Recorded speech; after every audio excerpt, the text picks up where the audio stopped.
You are now tuned to BS3 Network.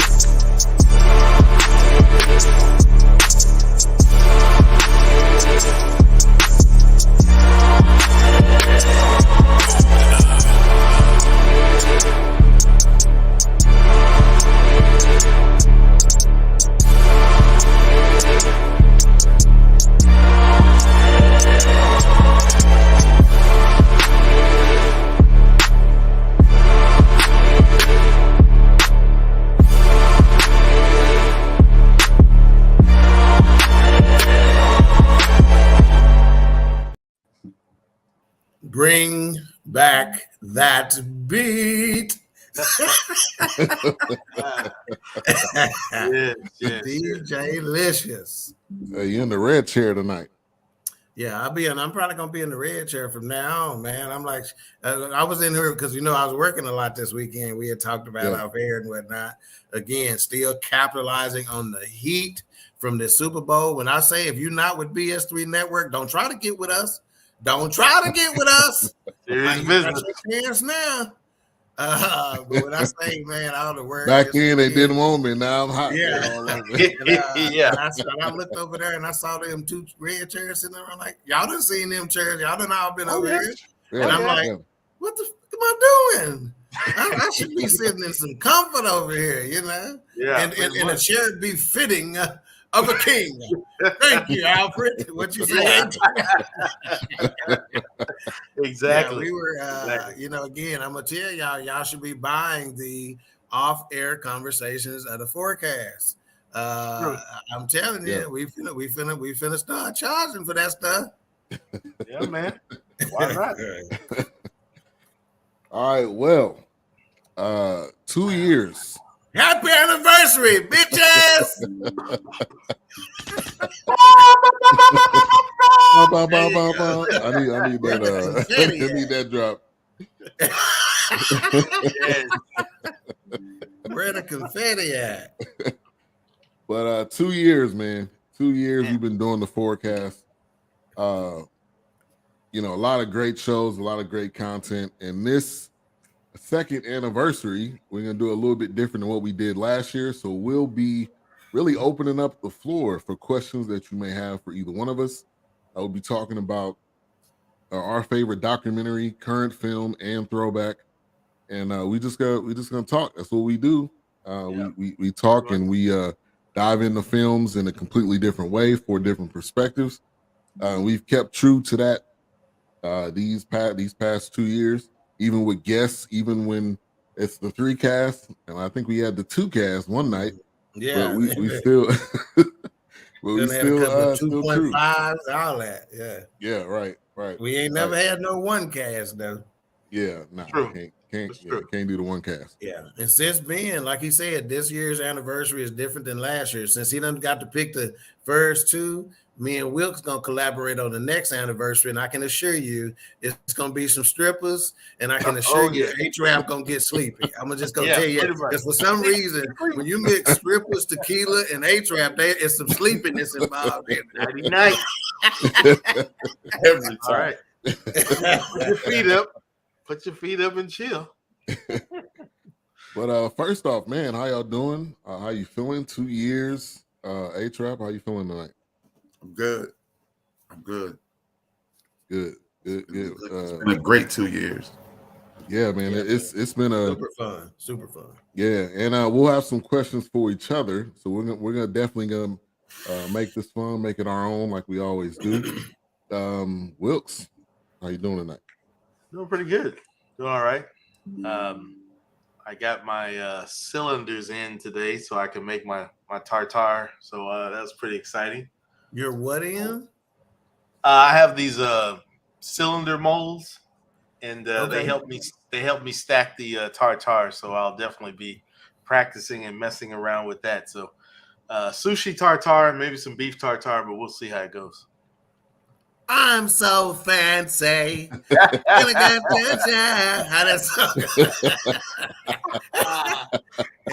I don't appreciate you. I'm gonna tell you face to face now. I told you on Facebook this past weekend. I don't appreciate you biscuit shaming me just because my biscuits wasn't from if they from scratch. Didn't nobody ask you all that. No, I'm just asking. I mean, sometimes He said biscuit shaming. That's a new one right there. Man. I mean, he That's might a got new the one right move, there. make some homemade biscuits, homemade sausage, cure the meat, get it ready for breakfast, Yeah, like I got that kind of time, man. But Doc, how you doing? Hey man, fantastic, man. Just shit trying to put in this work, man. Yeah, and I'll tell you, man, as far as BSU Network, we definitely putting in work all day, 24/7 pretty much. I was up early this morning just doing stuff. I mean, yeah, that's funny. I've been talking to a new podcast about joining the network, and he was like, man, I was getting to the point. Well, I talked to you, man. I was getting to the point to seeing if all this was worth it, man, because I'm up. That's real. 1 o'clock every night, up early in the morning, man. I'm losing out on sleep because the early podcasters, we got a double grind. We got real jobs too, Right. Yeah. And I told him, I said, that's the game, man. I said, but don't stop. I said, if you feeling like stopping, that means breakthrough finna come. As soon as you feel like, okay, I'm finna check out, it's darkest before the dawn. Oh yeah. Right. I said, if we talking, you finna pop. Just keep rushing. Yeah. All right, let's get to the chat, man. The chat is already buzzing. And you can support BSU Network with stars on Facebook. So as you can see in the chat, I figured out how to finally do this comment. So giving us stars helps us continue to build the network. You can do that on my page. You can do that on Doc's page. You can do that on the BS3 Network group or the Facebook page. So either or, however how you want to support us, we appreciate it. It's going to the right place, and we are continuing to build this network. All right, Snowman in the morning. Thank you for tuning in. He said happy anniversary. What's up, Snowman? We're going to do our 1 year on BS3 celebration tomorrow. Congrats, man. Putting in work. The realist, a.k.a. Keisha, a.k.a. Kilolo, a.k.a. 1/3 of Perspective on Thursdays at 8:30. What was that? Sorry. Oh, that was you with the sound effects? Yeah, I was like, you can't add them sound effects in just yet. Golden in the building. Thank you for tuning in. What's up, Raider Golden? Kev. Living my life like it's golden. Living my life like it's Appreciate it. Appreciate that. So y'all looking handsome as hell. Appreciate you, Golden. Thank you. Good look. What about A-Trap? Sleepy as I am. Hell no. Hell no. I read to him as beauty. Hey, Snowman get in trouble every time. Yeah, that's what I was gonna say. Snowman, that's Snowman that stuff right there. Yeah, you can't play that. I gotta pick and choose when I listen to Snowman in the morning. Because when you listen to Snowman, you can't multitask, man. You be too engrossed. No, you can't. Yeah, you be locked in. Yeah. Ain't no such thing as background Snowman, though. Right. No, you either in or you out. You in or you out. You in or you out. Shout out to Just Joe. Appreciate your support over these 2 years.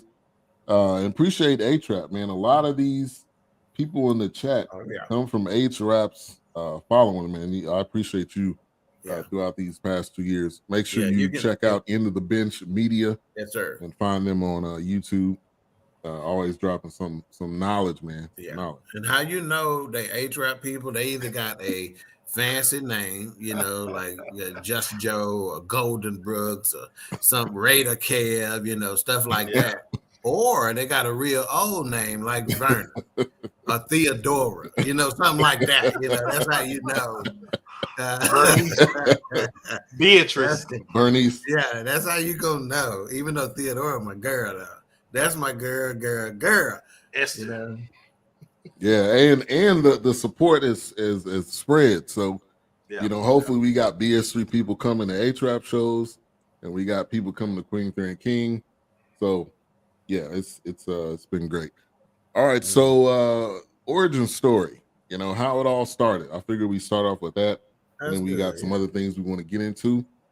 But it all started with one night, like somebody dropped something. It all started with One Night in Miami, which was a film Regina King directed, and it was basically a movie with Sam Cooke and Muhammad Ali and Jim Brown, and how they kind of had a relationship. Malcolm X too. Thank you, Alfred. Yeah, we wasn't in Miami. We was at our houses, but my boxes. The movie, yeah. But the movie was in Miami. Yeah.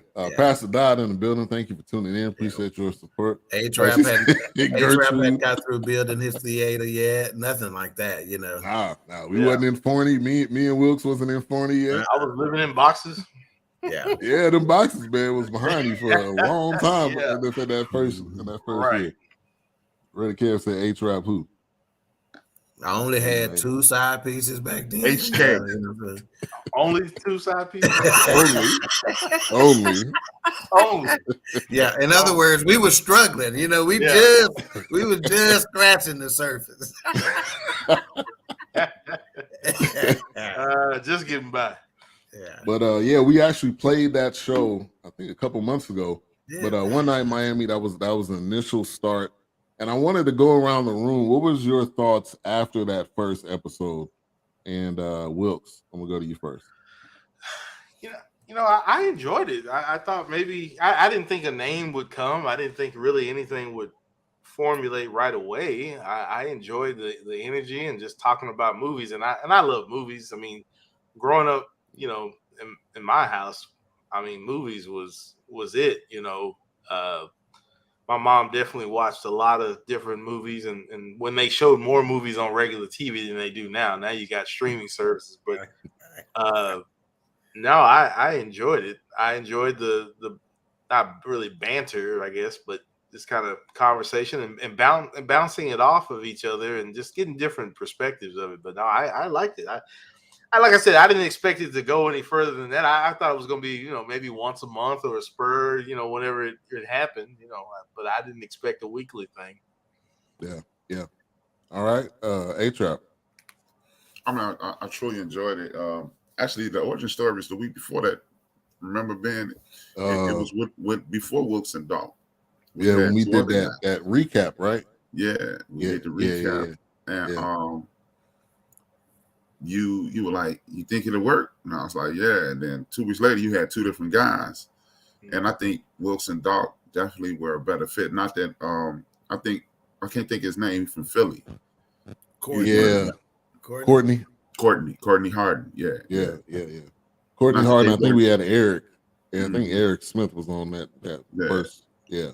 But I definitely think Doc and Wilkes are better fits. And after that first episode, I knew it was something, because it was a lot of banter, and it was up, down, left, right. It was what it was. So yeah, I definitely enjoyed it, and I continue to enjoy it every week.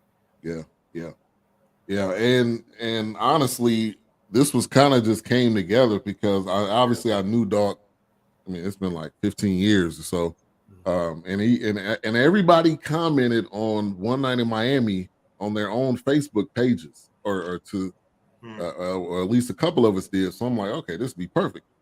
They can come on the show, and I'll be honest, I was tired of doing sports because sports a lot of times it's predictable. It's the same storyline. It's the same thing over and over and over again. Right.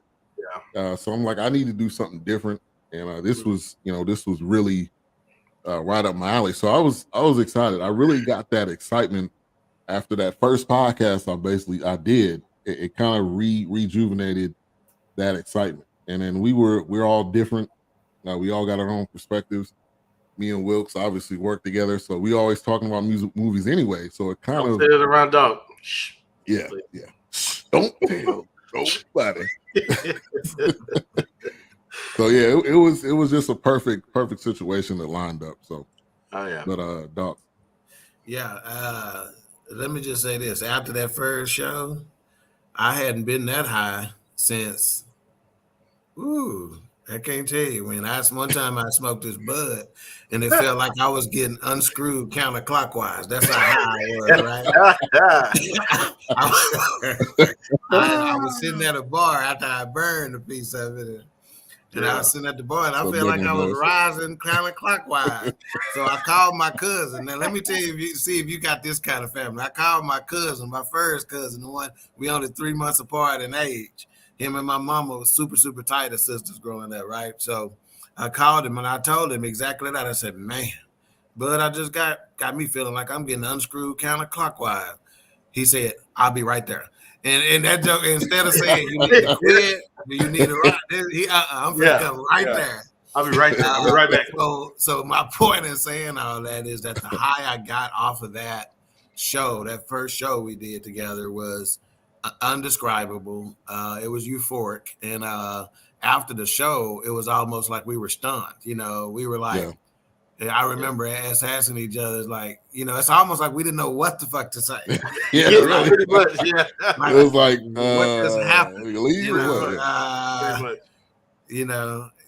People didn't want to say. It was almost like we didn't know. Was that an accident? Can it continue to be like that? Right. So we just being reluctantly said, y'all want to do something else next week? He's like, well, we might as well give it a shot, Yeah, see what happens. Yeah. We got nothing to lose. I mean, and we had time. We had time, and Wilkes had boxes, and I had bad internet. Man, it was it was some of them shows, man. It was I gotta say the quality was trash on my end, but hey, we continue. Who knows how my to camera rock was on. holding up then? I don't know. A terrible camera kept breaking up. It was just horrible. But shout out to Lennar. We finally got in our houses. So appreciate Lennar. Do your research though. I'll say that much. You said shout out to Lennar. Lennar, that's the home builder. We finally got in the houses. Okay, is Wilkes and George Lennar home as well? It's Lennar, yeah. Mine is too. Ain't that something? Yeah, that's crazy. Hey, we need to reach out to them for a sponsor. We are on the same floor plan, but I think yours is older. I think. Yeah, probably. We all got the same floor plan. Ben always had me stay at the door when I go to his house. I don't know what his house looks like. At least I welcome you in. Come on to the kitchen. Yeah, I'll be peeping through the screen like this. Anybody in there? Banging on the screen. Anybody in there?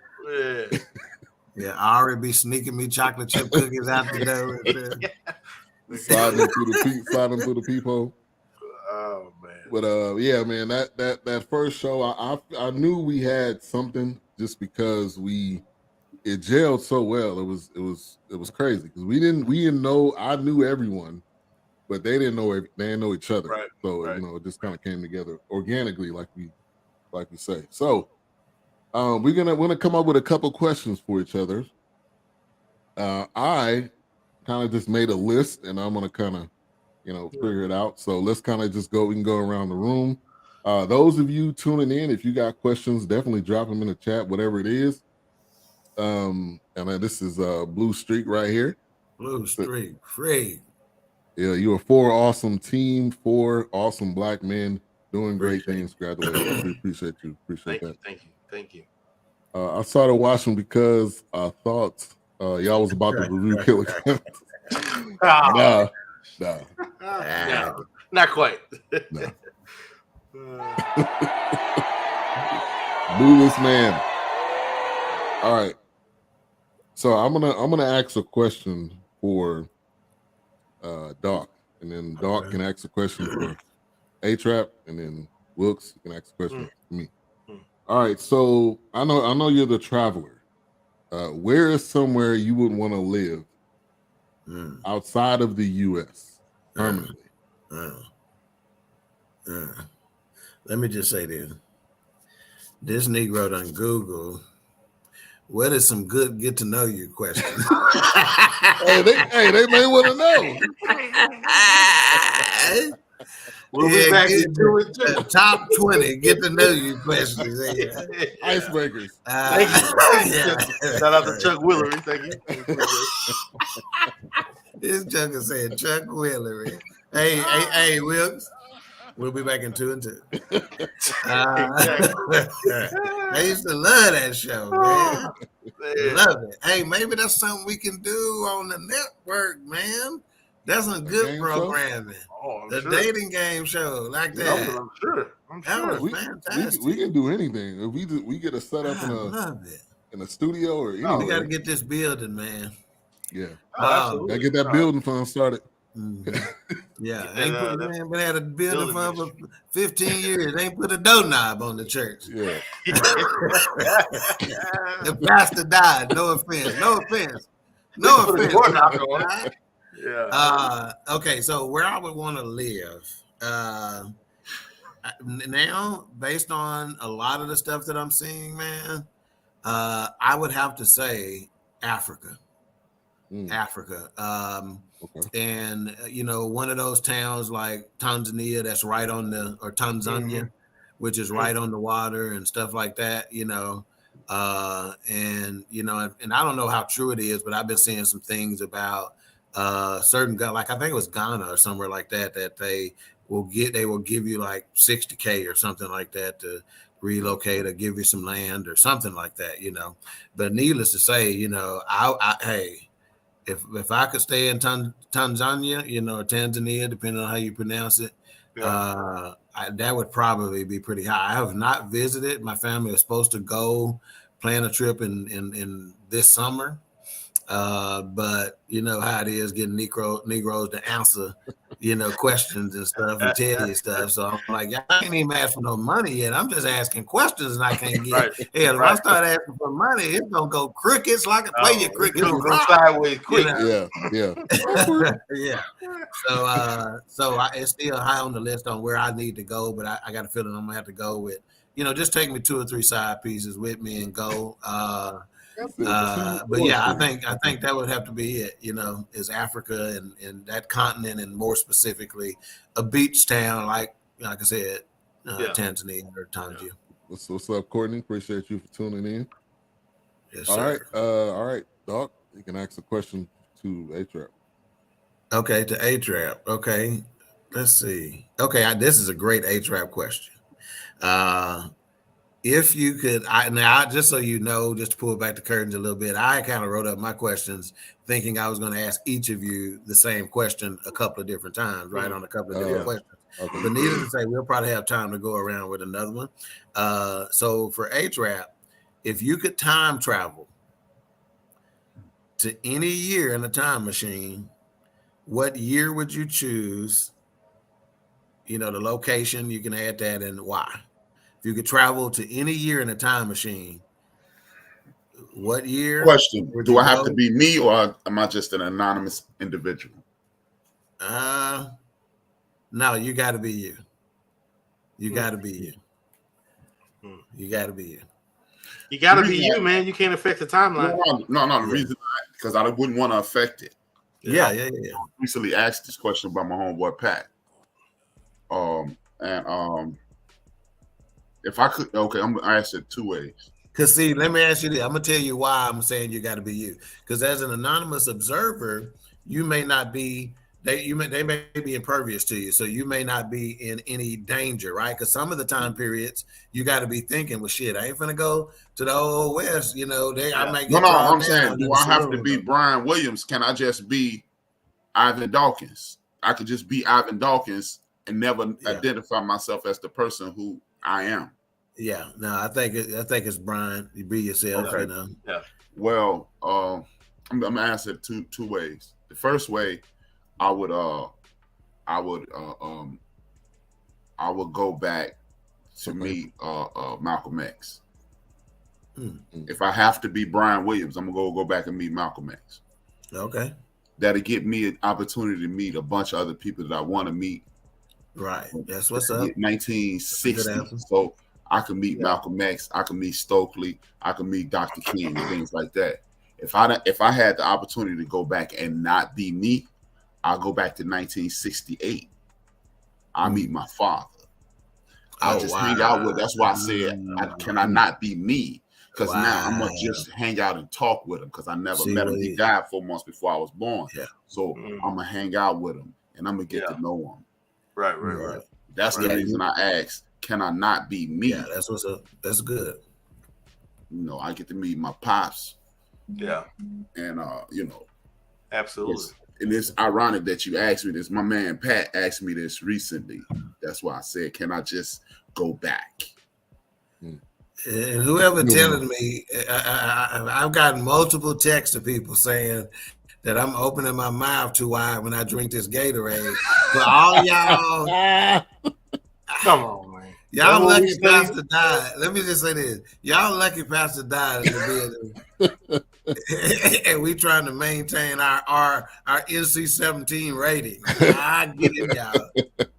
See my man right there. He said still waiting on Pootie Tang review. That's right. Yeah. My man. Hey, Joe, keep waiting. Yeah. That's gonna be that one cast episode. Right. All right. You know who the one will be. Yeah, right. All right, A-Trap. My question was kind of like I formed questions like Dog was thinking like it would be a round table situation. So I'm asking Wilkes a question. Yes. Okay, well now we can switch it up the next way around. Okay. Well, I'm gonna ask Wilkes this. What's your favorite thing to do in regards to the Fourcast? You know, because what's your favorite identifier? You like Dog traditionally pulls out the music. Mm-hmm. You bring in nuance. Ben is like he the band leader, and then I do the nerd alerts. But like, what's your favorite thing on the Fourcast? Yeah, I think it's really just kind of noticing, like, well, going back to the last one we did about Louis Armstrong, those subtleties when I see them in different movies, how many times that song has been, like What a Wonderful World, like, you think about how that's What a wonderful world. Oh yeah. And how many times it's been covered. I love the subtleties, like, oh, did somebody catch that in the background? See, exactly what I was thinking. When I watch it, I love to catch what's not obvious and bring that forward, because that right there, it's like, how will they link it? How will they loop it together? I always love that. Today they call them Easter eggs, but I mean, I love seeing stuff like that. I love looking for those things. And then when I watch it, I always watch it with the three of you in mind, because, what is Doc going to pull from that? Matter of fact, there was a part in the last show where Doc, I knew he was going to catch on to that. I'd rather have a permit and carrying the weed, the good stuff, and versus carrying the permit for the gun. I knew Doc was going to gravitate towards that, But it's just, and then with A-Trap, they had a civil rights movement moment. A-Trap is we're versed, but A-Trap seems to be very versed and alert to those things that stand out like that. And like with Ben, maybe, and I've noticed this with Ben, a lot of things are new to Ben sometimes. So if Ben didn't hear that or know that, I'm like, man, how is Ben going to take that? So when I watch it, I definitely watch it with the three of you in mind, like who's going to latch on to what, who's going to pick up what. So I enjoy those moments. Yeah. Love it. Yeah. All right, Wilkes. Cole Sports. Yeah, what's up, Cole? Appreciate you tuning in, tapping in. All right, Wilkes. Hey, and go to shout out Cole Sports right here. We done did it. May be some people that have not seen it on the social media platforms and whatnot. Oh, right. And congratulations to Cole Johnson as being the new creative services director for BS3 Network. Dude, hey, in a lot of ways, dude done been putting in work already, Since day one. Commercials that you see, the graphics that you see, he helped redo, he really did a lot of it himself, the new outro for Queen 3 and King, et cetera, et cetera. So nice. Again, congratulations to Cole. That's a talented cat. And what's so funny to me about Cole, every time Cole be like, man, I appreciate you for giving me the opportunity. Appreciate you for I appreciate you for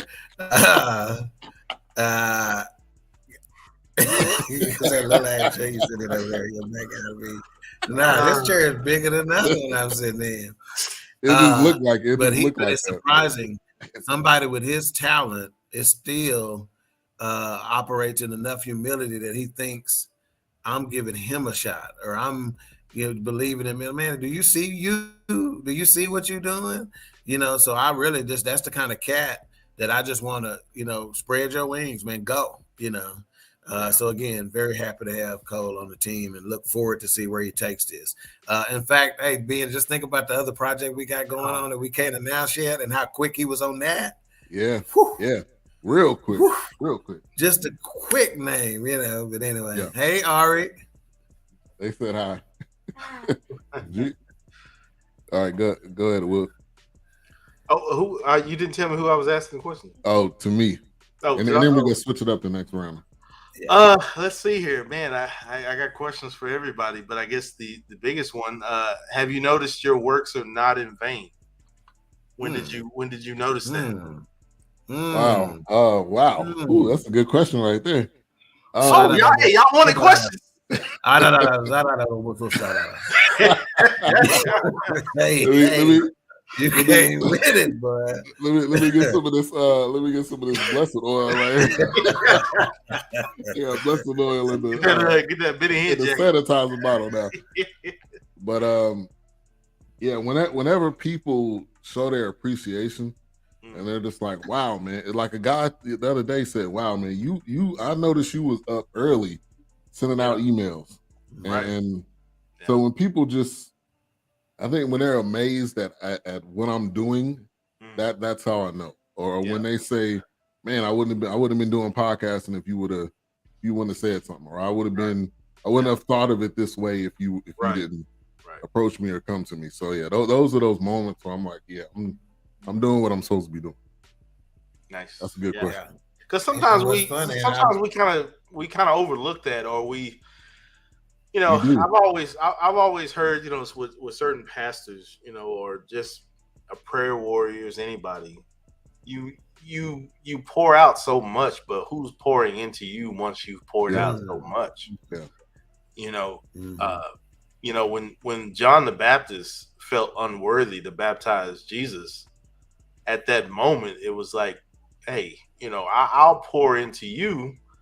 I'll represent the Father. The Father will pour back into me, and then I'll pour it out to my disciples. So it's just kind of one of those things where it's one of those cycles where you just kind of keep pouring into it. Hey, your labor is not in vain. I see you. I hear you. And it's just, and I was just kind of curious how you felt about that. Yeah, no, that's strong. And in fact, well, what I'm sure Ben experiences is that, I try my best to stay asleep when I wake up for just a minute in the middle of the night because your mind just takes off, man, with everything that you got going on. Immediately. And you can't get back to sleep. So it's like, I might as well go on and get up and start doing something. Immediately. So Ben with the shout. I went to Perryton, but anyway, go ahead. Get that. Yeah, who is that right there? Who is that? That's Theodora right there, man. She on it. He is 100% true. So yeah, I bet you it's that way for him. Shoot, I didn't really want to be up at 4:00 sending this email, but at 3:41, I got up and to pee, and when I lay back down, my mind started thinking about everything I had to do. Right. So I might as well get on up and do it. Right. Yeah. Oh yeah, absolutely. I appreciate that. That's a good question. All right, hey, y'all wanted questions? You came with it. You came with it. All right, so this second round, what do y'all propose? You want to just ask it to just the as long as you ask somebody different, Yeah, because I got questions for everybody. Yeah. All right, so I'm gonna go to Wilkes on this one. You being the food connoisseur, what is your, and it's kind of a two-part, what is your favorite food to prepare, and what is the food that you like, your favorite food you want somebody to prepare for you? Oh man, I'll keep it short. I love buttermilk pie. I've always enjoyed. It doesn't have to be. I'm not very picky when it comes to things like that because I guess because my grandmother put me in a position to kind of cook for myself, so I don't expect somebody to prepare for me. Hell, I love a good sandwich. Yeah, I'm pretty. I know I cook differently from what I say, but I love a good simple sandwich. I'll eat some grilled cheese with no problem. But what I love to prepare, I have to say, I enjoy Italian food, preparing it, because when it comes to the creams and the sauces that are involved there, they can be pretty complicated. Some creams can get a little lumpy quick. They're very temperamental. Okay, so you look at Italian food the way I look at my sex life. It's all about the creams and the sauce. Yes, and some of them creams can get lumpy. You're not careful. Don't put it on my good towels. You want to start the hot water running in advance, so that way your towel don't put it on my good towel. And don't add cold milk to a hot cream. It don't work like that.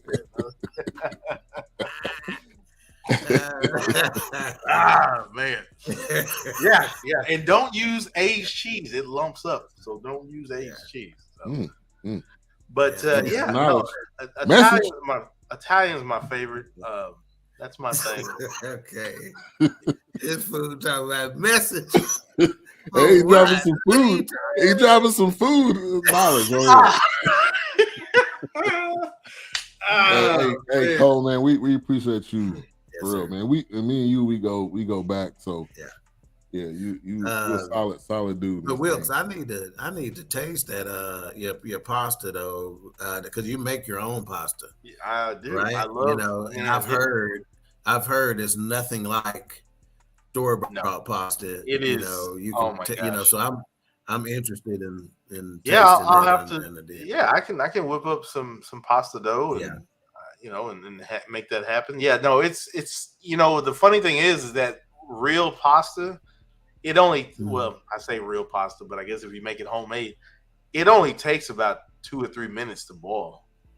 It's not like you get the one from the store and you put it all hard and take a few minutes. No, it only takes that makes sense. Okay. It only takes a few minutes. I mean, it's like 2 or 3 minutes and it's ready. But I love it. The taste is different. It's just a different taste, texture all around. So I enjoy it. My daughter actually, she is in love with spaghetti. And in the spaghetti attachment that I have for my KitchenAid, it was all of her design because now she can have Dad make spaghetti when she's ready. So and she knows I don't back away from a recipe. So that's right. Or a request. If somebody asks you, you're gonna make it. Yeah. Oh yeah, no, I'm gonna definitely try it as much as I can. All the love that I'm showing you with your culinary prowess, I'm still gonna call you a biscuit shaming motherfucker. Biscuit shaming. That's biscuit shaming. Biscuit shaming. I grew up on high top biscuits. Homemade biscuit. Hey, that's what everybody grandma say. That's what. I grew up on store-bought and homemade. I grew up on both. Grandma didn't always want to make biscuits. Those were actually some leftover biscuits from the original Pancake House. Nice. And the texture of those biscuits on the inside, man, I'd never ever had a biscuit with that kind of texture on the inside. Yeah, I'm not kidding you, man. It felt more like it felt closer to a sponge cake. Yeah, texture on the inside than because they use a high rising dough, and they probably use a lot of baking soda and baking powder. But you got to have a high rising dough, and it changes the texture on the inside. Yeah, man, it will. Why? Go ahead. No. Go ahead, Pastor Don. Pastor Don, your love offering must have been low.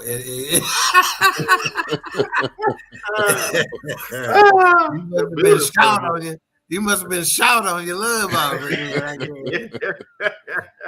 Shout. Oh man. Yeah. Oh man. Yeah, it food. I can watch. Oh my else. gosh, it is everything for me. It's an art. It's an outlet. It's therapy. Connects me to my grandmother. I mean, it's oh gosh, I can't even. That's why I was so excited when we did the one was on Netflix. They're actually coming out with season 2. High on the Hog. High on the Hog. I was so excited to do that one because I mean Wilkes. I mean that was right up his alley. Yeah. You know how women spend, as they say, women can spend money on shoes, and I witnessed that with my grandmother and mom and purses. I can drop some money in a grocery store because I'm gonna buy some ingredients and I'm gonna whip some shit up. You know the recipe I saw, man, last night. I'm not even a big chicken and dumpling fan, but I saw a chicken and dumpling recipe on TikTok video or something like that late last night, and I had to send it to myself because I was like, God, dog, that looked good. I'm not a fan of the doughiness in chicken and dumplings. You know, like if they're too doughy. Yeah, I ain't with it, man. You don't want biscuits and dumplings. Nah. All right. I believe it's Theodore said 38 years in the food industry. Oh man, yeah, that's big. That's big. Shit, I got 51 years in the food industry. Ever since I was born, hell, I've been in the food industry. Shit, and they've been in me. Eating up the industry. And that's not KP. That's not KP duty. All right. So, did you do a question, Doc? I asked A-Trap one earlier, so now I guess it's my time to ask somebody else something. Yeah. So let's see here. Who do I want to go to? You just asked Wilk, so I'm gonna ask Ben this question. Let's see. Okay, here's a good one. If you could be a part of a family on any TV show, which family would you choose? If you could be a part of a family on any TV show, which family would you choose? Man, that's crazy. Man, that's easy, man. Family Matters, man. That was the show, man. That was the show. You gonna be called Winslow? Nah, I would be Eddie. I like to be called Winslow. You gonna be the brother? I can't be Carl, man. No. So why Family Matter? Man, why Family it's Matter? just a nostalgic show that I love watching growing up. Even Ari was watching the show at one point because I think it's on Hulu or something. But it was just a classic show that I remember every Friday night we would watch that. Then what was it? Step by Step would come on after that. I mean, that was like that's the first thing that came to mind. Yeah. So that was like Cosby's was definitely something I watched, but Family Matters was more of my Cosby's than. Yeah, I was gonna say I think Family Matters was a second coming of the Cosby's, but set in the 90s. Right. Even though Cosby's went off in the early 90s, but I think Family Matters because you had even though you had not a blue collar mom, I think she was the elevator operator on Perfect Strangers. Perfect Strangers, yep. But then Carl being the police officer, I mean, you just had that. I don't know. It was just one of those things where it worked, you know. Yeah, I couldn't be in the Cosby family for one main reason is because on the screen. The one on the screen. The main reason is because I couldn't stop looking at Lisa Bonet, and I'd be like saying, "Hey, man, you want to get bunk beds together?"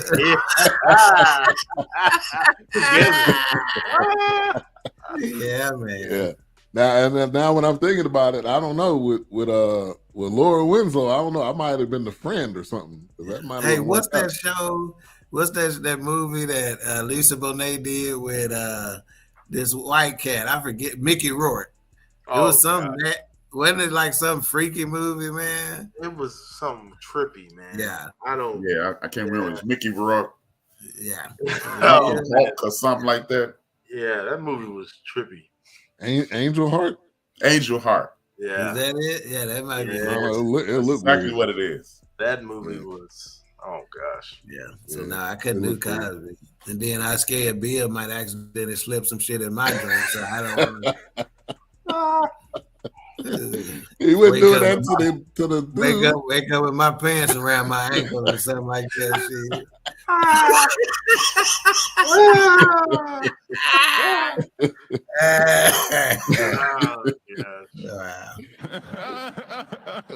Cole says it's the Cosby Show for me. I tried to mirror Malcolm Jamal Warner so much at that time. Yeah, he's still acting too. He's still acting, man. Jamming on the one. Give me Fresh Prince money and good weather. That was gonna be my choice. I was gonna say Fresh Prince, Fresh Prince of Bel-Air is what I'd want to be, you know. Yeah, Angel Heart. Keisha confirmed that. All right. A-Trap. Question or answer that question? Question. Oh, probably you can go. Yeah, do both. Yeah, tell us where you want to be. I'll take it all the way back. I'll be on the White Shadow. Being them that do y'all I don't know that one. Nah. That was a rerun for me. Yeah, White Shadow. The White Shadow. That brother in White Shadow played in Hill Street Blues too, which was one of my favorite all-time shows. Hill Street Blues and the music to Hill Street Blues, and right before they go out there, they cops giving the briefing, and they get ready to hit the streets. It was hey, let's be careful out there, you know, whatever. I'm like, I love Hill Street Blues was still coming on when I was growing up, but White Shadow was off by the time that was rerun. Yeah. So why White Shadow? Because I shouldn't have never stopped hooping. What was that? I should have never stopped hooping. Gotcha. Gotcha. That was the joint when we were coming up. The White Shadow. Well, being the White Shadows, this show with this player from the Bulls, Ken Reeves, he actually played for the Bulls, and on the show he played for the Bulls and blew out his knee and became a high school teacher in Compton or Watts. Because Compton was still the suburbs back then. Yeah, Watts was. So they were in Watts. It was just the trials and tribulations of a basketball team as he coached them to a state championship eventually. And they had a pro prospect, this 6'9" cat named Coolidge. But it was cool. It was Latinos, brothers, white boys. It was reruns by the time I was seeing it. It had some diversity. Yeah, they had some diversity. TV wasn't even thinking diversity then. They just threw some people in there. You know, if you notice, most of the TV shows had it was multicultural. Yeah, right. Absolutely. Speaking of Wonder Years and Growing Pains, but yeah. Speaking of Compton, just let me give a quick shout out to my guy Risky Forever. His real name Brent. This is a cat that if you saw if you're familiar with the Machiavelli artwork where Tupac is on the cross, and then he did also the insert for the album before. I can't remember that name. The CD before Machiavelli. All Eyes on Me. All Eyes on Me. I think is that one. You did the artwork. He did the artwork for him. He also did some artwork for Nate Dogg and Snoop Dogg.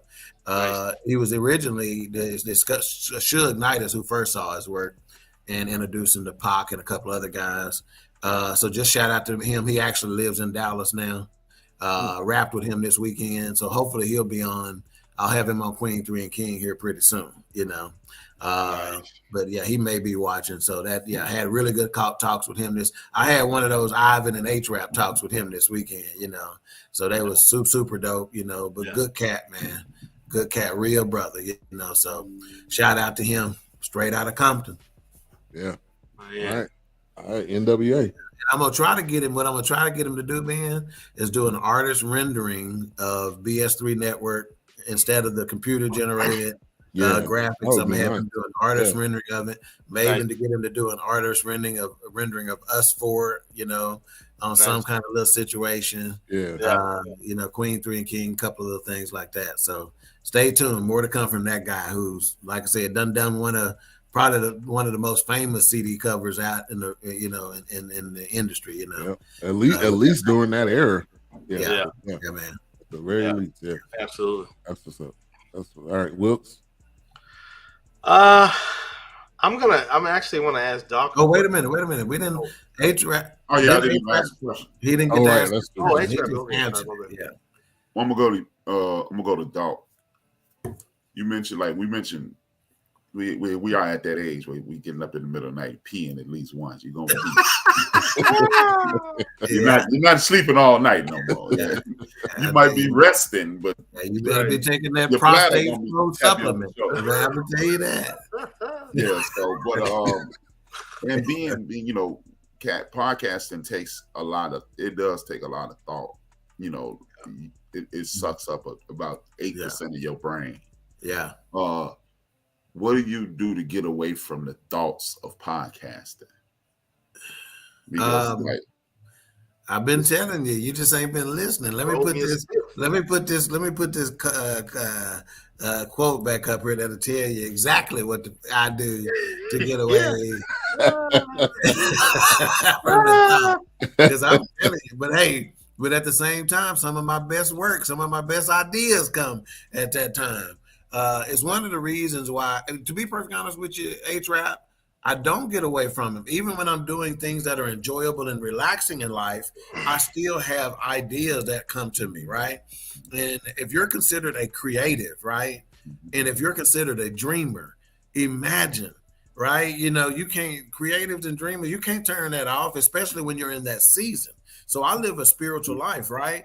And you wouldn't believe, man, I had seasons, right after my divorce, man, I had a season of nothing. I rested for like probably the first 2 or 3 years. I did a lot of playing, right? But I'm talking about in terms of work and that kind of stuff. I rested. I did my 8 hours on my job and I chilled, right? The rest of the time, did a bunch of traveling, just chilled. I was in a season of rest. Then I went to a season of planning. Now I'm in a season of work, you know, and so which it doesn't even seem like work. It's tiring, but I can't shut it off, you know. And to be perfectly honest with you, if you want some real talk, I'm a little scared for it to turn off because it's so giving right now. I don't want it to stop coming, you know, because it seems so effortlessly and whatever. So yeah, I don't get to turn it off right now. But it does not stop me from enjoying life, if that makes any sense. And as far as I'm concerned, that's probably when a podcaster needs to hang it up. If it stops you from enjoying life and it becomes a burden as opposed to a blessing, it's time to hang them up, you know. Yeah. I can definitely identify with that because it's gotten to the point where the ideas flow so much. That's like the last 3 weeks, Ben has said, "What's next week's show gonna be about?" And I've been like, I don't know. Yeah. But by 5:50, I have it all. I have it here. Yeah. And it's just it's funny like that because like right now I don't have anything for tomorrow show. I got one topic, and it's really a rant, and I need to feel like clearly like 45 more minutes. I don't have a clue, but it's just. I have 11 things, and like you said, I have 11 things in my head, and it's been like that for the majority of my life. That I can come up with an idea on something to do, and that's probably why I did the podcasting thing. It started off with, like Ben said, with the sports thing, but as to use the terminology you use, when you're a creative, sports becomes mundane because. I'm gonna admit it now. I don't do sports. The last year I did sports. I didn't watch a football, baseball, or basketball game. And people like Rated Kev and Just Joe, they would call me, man, that was a great show. And I'm like, I'll be sitting there going, and I didn't watch it down. I didn't even see that in that game. I'm like, it happens every game. Yeah. I didn't even have to watch anymore. And that's right. Yeah, to that point, Cole made a point. You made a point. I made a point about the ideas continuing to flow, right? And yeah, this is not to be braggadocious at all, but just to let you know that sometimes he said, I can't tell you how many ideas I get away from the mic. Well, I was also thinking this, I can't tell you how many ideas that I get that just are just sitting there. You know, I do a good job of recording them for future use, hopefully. But just to give you an example, so the Fourcast was one of the names that I submitted. Queen, 3, and King, I completely conceptualized in terms of name, design, color scheme, elevate. I Conceptualize. That's the show that on Thursday night with Justin. Yep, Justin and CJ. I conceptualized that, the theme, color scheme, logo, perspective. I conceptualized that scheme, color scheme, logo, even the hosts, and a Friday night special, which is underutilized. A matter of fact, being based on the meeting we had, I was going to incorporate some Friday night special stuff that I didn't get. We got to circle back. Yeah. We do. And then what else? Oh, Life Happens. The Life Happens logo. When I found out that was the name of her show, I conceptualized the artwork on it. I'm like, hey, and all I did was just call the graphic designer and said, hey, a friend of mine is putting together a show. This is what I'm thinking in terms of graphics. Submit it. Take your time to submit it. I can't guarantee you she's gonna like it or want it, but if she does, that's a paying gig for you. Right. And fortunately, he trusted me enough and has done enough work, which was my son, right, who did the BS3 network stuff. And I'm telling you, man, the BS3 network, this latest round of the logos and stuff like that, man, our shit is dope, man. I'm not kidding you. He did that on Perspective. He did that on Queen 3 King. He did that on, so I went to him and just told him, hey, put it together. So my point is that it don't shut off. And if you believe in it and trust in it, sometimes I'll be thinking of something in the middle of the night that I'm like, damn, that's gold. Now I wake up in the morning and daylight hits and I'm like, I don't know if I should tell anybody this, but I still have it written down and ready. Right. Yeah. And I think to your point, to answer the question that A-Trap, I think about stuff a lot. And I normally replay it in my head probably about 10, 15 times before I even tell anybody. Right. Yeah. So it's like constant, like, oh gosh, it's thinking about it and thinking about the pros and cons of it, and then at some point I'm just like, look, I'm just gonna do it because I thought about it so much at this point, it don't make no sense. And we're in the middle of it. Just gonna do it project right now. Right. Yeah. Exactly. Let's just do it. Yeah. Might as well just do the Good question, man. So I guess I don't know if it's my round, I guess, or go. Yeah, mayhem in the kitchen. Yep. Mayhem and pots. Like trick daddy in. Yes. So this actually, I'm going to ask Doc this. I know we just asked Doc another question, but this kind of follows into what A-Trap asked and what we were talking, what Doc mentioned back before the show started. I'm going to ask two questions, even though I know I have three for everybody, but all of this ties into Doc. The first one is, how often do you find yourself pouring into others? Oh, let me say this, and Cole will be able to speak to this, right? I talked to you about Risky Forever, the guy with the artwork, Tupac's Machiavelli. A-Trap will tell you this. Matter of fact, you know what came up as an anniversary the other day, A-Trap? He said, when I feel like being petty, I'm never calling Ivan Dawkins. He messed up my whole vibe, So, man, and what people don't believe, and I try to tell them, man, when I'm pouring into them, it is as if I'm pouring into myself, See, your perspective, it's almost like you have to do that. There are certain creatures out there, right, in the world, in the planet, in the ocean, that if they don't get this thing out, whatever that thing is, it's detrimental to their health. You follow what I'm saying? Like they got to treat it.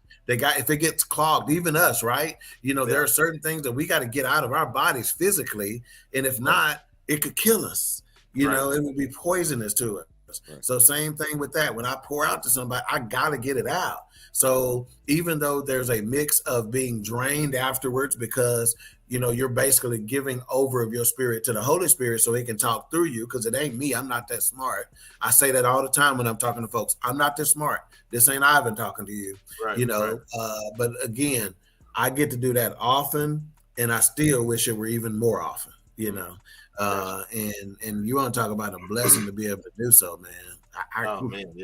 Wow, and now as you get older, you get more wise with it. You start to learn and understand that you can pour into someone with less time and with less effort and still be as impactful, right? It doesn't always have to be a 30-minute or an hour conversation to pour into them. It can be a quick text. Or it could be a Mike James, a comedian that's based out of Nashville, Tennessee. He's been doing a lot of touring with Godfrey and stuff like that. And he was in Kentucky this weekend. They were in Lexington. Well, as soon as I heard he was in Lexington, I know we got some show hosts in the Kentucky area. I immediately got on with them and say, hey, how far are y'all away from Lexington? If they'd have been close enough to go, I'd have been like, I'm buying your ticket. Go support Mike. Go to him after the show and say, hey, King Doc sent me here. You follow what I'm saying? That kind of thing, you know. Yeah. Cole Sports, on behalf of BS3 Network, to congratulate Cole on his promotion and joining the network in an official capacity, and to just say thank you to Mike James, they're both in the Nashville area, just miles from each other. We just send him some cash and say, hey man, you and Mike go to lunch on us, you know, just so they can build some camaraderie. That is pouring into brothers, you know, because I know when they get together, they're gonna have a great time and pouring into each other. You know? Right. So yeah, there are a lot of ways to do it. You just got to be creative about it. Luke 6:38. I don't know what scripture is that. Let's see real quick. Go ahead. Oh no, I was gonna say the second question, and H-Rap can answer this, but it's for Doc. But Ben, you guys can answer this. The next question is, where do you see the BS3 network going from here? Me answer to hell. No, I'm just go easy down. Hey, Trap, if I don't cut out this cussing and side piece and smoking and drinking, that may be where it is now. You know, but the only reason I'm doing it is because the controversy is what's gonna get us, right? I'm working on our documentary. Hell, we gotta have a 30 for 30. Yeah, we gotta have it, you know? Turn it up. For me, to be perfectly honest with you, Wilkes, man, where I see it going, where I envision, because I serve a big God, man, and I think we think too small too often, you know. So, in fact, it's ironic. I had a vision of that today, right? And any big thing I've done, whether it be purchase my first home, or whether it be purchase my first brand new car, or whatever, any big thing that I've ever done in my life, I've always seen it first. You know, and I've had a vision of it. I've visualized it, right? And so with BS3 Network, man, I keep coming back to this when I tell people, baby BET, so that's where I see us. I see us at a point to where we are as big as BET was, and somebody come along and stroke a check. Yeah. Y'all get out here. There's nothing wrong. And there's nothing wrong. Yeah, there's nothing wrong claiming that. There's nothing wrong in that. Yeah. And I'll say this to answer your question, Wilkes. I remember when we were in our apartment before this house, I drew out a whole, we're talking about seeing it, basically a building with the outside kind of like digital billboards. And you come in and you got a receptionist, you got different studios, and basically just doing what we're doing now, but bigger. So providing actual rooms and TV sets for people to be able to do their podcasts and be able to do what they love and still coaching and teaching and so that's that's what I see, and we're gonna be everywhere. So Super Bowls from here on, we're gonna be there. Oh, absolutely. World Series, we're gonna be there. Absolutely. NBA Finals, we're gonna be there. So that's the name will be everywhere. Absolutely. H-Rap, if you wanted to answer, I don't know if you wanted to. I definitely see big things. Me and Ben, we left the one network together. And the good thing is you had a team. And I'm teaming up with some people now. But yeah, I definitely see big things in the future. And it's a handful. So you definitely need a team. And you got an awesome team with you. So I see not the sky's the limit. The limit is the sky. Yeah, appreciate that. Pen to paper, write the vision, make it plain. Amen. That's what it says. I was gonna say, if you hadn't put that up, put it back up, because Cole, you are a part of that vision, sir. Yes, I sir. guarantee you. Absolutely. Yeah, all Cole, you might be in the documentary. It might be you that mess up here, because somebody got to mess up for the documentary to be good. So it might be you, Cole. Oh, gosh. Oh, man. It'll be somebody. It's gonna be somebody. All right. I guess I'll go. Who did I? So I think I asked. So I think first. I think I gotta ask H-Rap.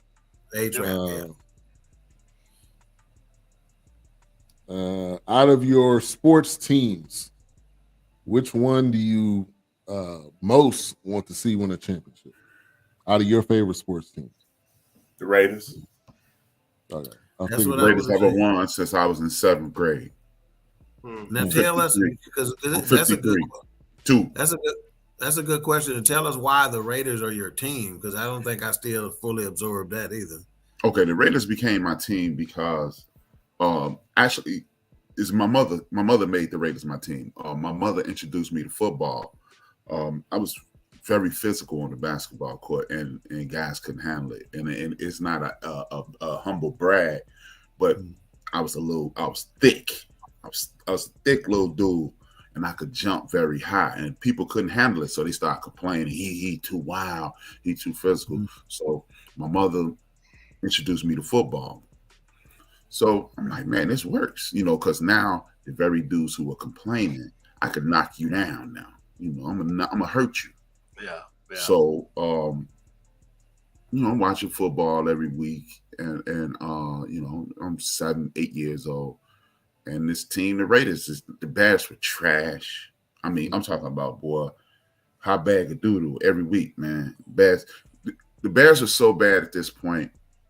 Bear fans used to brag that when you come to Chicago, you're going to lose. Y'all might beat us this week, but we're going to hurt so many of y'all players. Y'all going to lose next week. And even as a kid, I was like, that's stupid. So my mom liked the Dolphins. And I was like, I said, Mom, who's your favorite team? She was like, the Dolphins. And I was like, okay, they're going to be my favorite team. And my mother said, no, you are you, and I'm me. And you have to pick your own team. So black has always been one of my favorite colors. And everybody was already doing the Steelers Cowboy thing. But every week, the Steelers would play the Cowboys, or the Raiders would play the Chargers. Steelers and the Raiders on their week. I'm like, oh, they got black uniforms. I became a Raider fan. They won the Super Bowl. I was 6 years old. So the next year, I'm keeping up. And next thing you know, they went when I turned 11. They went again, and then I've always liked college football, and my favorite football player in college was Marcus Allen, and the Raiders draft Marcus Allen. Even more reason to stay a Raider fan. Yeah. And I just and my former coach Jimmy Field, I was about to jump off the Raider bandwagon, and I don't know what team I was about to jump off. And ironically, he was a Cowboys fan, God rest his soul. And we used to walk home together. Like, me and him were the only people that didn't live inside of the neighborhood. I lived on the north side. He lived on the what they call the West Loop now. And I said, Jim, man, why you always running this Cowboy thing? I said, who's your favorite? And I asked him who was his favorite team. He said, it's all the same as always. Big D, little A, double L, A, S. That's exactly how he said it. I was like, they're not winning anymore. He was like, nah, it's about loyalty, man. If you say this is your team, it always must be your team. Yeah. And so when Jim was a magnificent influence on me, and and so I just stayed with the Raiders. And I support the Bears because I'm from here, but I'm not a Bear fan. I'm just a Chicagoan. And I guess that's kind of like me with the 49ers. Like, it goes back to my mom trying to spend time with me and watching football. She was going for the Cowboys when I know she really wasn't going for anybody. Mm-hmm. She was just trying to spend time with me because of the things I liked, and collecting football cards and baseball cards and stuff like that. So it's like, I don't have a problem with Dallas Cowboy fans. I understand that it's a big deal in Texas. It's just like high school football. But for me, liking the 49ers, I mean, collecting the football cards and watching the games with my mom and the championship games and just the rivalry, that's where I took it up. But, man, I understand what you're saying, H-Rap. I get what you're saying. It's like, I'm not walking around trashing the Cowboys, because definitely I'm not stupid. They had greatness in the 90s. Here's the funny thing. Fun fact, since we're fun facting. Yeah. Yep. The 49ers in the 70s, when the Cowboys were wringing their heads and they had new management and they had a new owner that came in, he said he wanted his team to be like the Cowboys organization because they had the stars.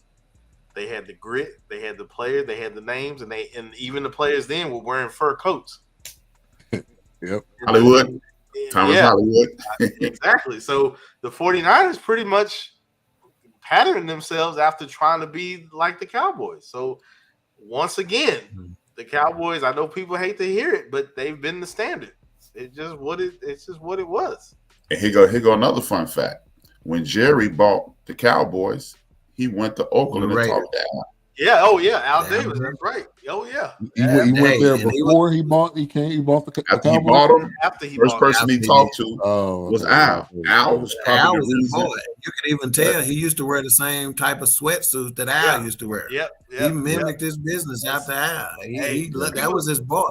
People don't want to hear if you saw Jerry today and you start talking about Al Davis, I promise you he'll tear up. Oh, absolutely.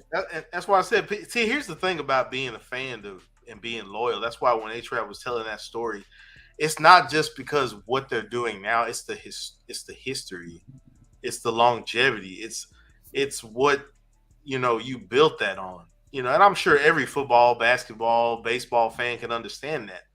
Your team may be sucking it up. You might be making terrible draft calls, but you're with them because of what they've pioneered and what they represent. So, and I know people can't stand the Cowboys. They love to hate them, but I mean, it's just what Cowboys do, man. They the Cowboys. And another reason I stay with the Raiders is because I didn't like getting hit. So I moved to defense. And I played corner. And when I started playing corner, ironically, the three guys, I was already digging Mel Blount. But the three guys I was digging, Mike Hayes, Lester Hayes, and my main man was number 24 for the Cowboys. Y'all know who that is? Y'all know that? Everson Walls. Everson Walls. Out of Grambling State. Wasn't that retired number? Oh, no. Not retired, is it? Out of Grambling State University. Grambling State University is one of the biggest travesties in the Hall of Fame right now. That cat ought to be in the hall already, man. Yeah, and they had to come from HBCUs. So that's all they could go. Right. Shout out to you, CJ. He said, "What's good, y'all? Being a Cowboys fan is tough, Wilkes." I know it is. Years, I already know. It is. I know it is. Let's see. Cole says the Landry Cowboys were classy. The draw Cowboys, on the other hand, Gerald is how he's pronouncing it. That's how he pronounces it. Gerald Jones is what he said. Gerald Jones. Yeah, they were calling them what were they called? The penitentiary boys there for a minute or something like that. Yeah, we were signing everybody. Once they got out of jail, they was coming right over here to Dallas. But that's some Al Davis stuff. That's how Al Davis. That was exactly what it was. And you didn't have no salary cap. Man, they lost their minds when y'all signed Dion to $36 million. A cornerback? Yeah, that specific cornerback. Yeah. Come on. Al High, thank you for tuning in. They lost their minds. Let's get this straight. The Cowboys players and organization I like the team better with draw acts unhinged. It's not Gerald. That's Gerald. What he said. Gerald. That's the way he said. Gerald J. Jones is how he pronounces it. I thought he said Gerald. That's what he said, Gerald. No, he said Gerald. That's his Gerald J. Jones. These y'all 2-year anniversary, man. Congrats. Yeah, we appreciate that. I think that's who's that? I think that's probably CJ.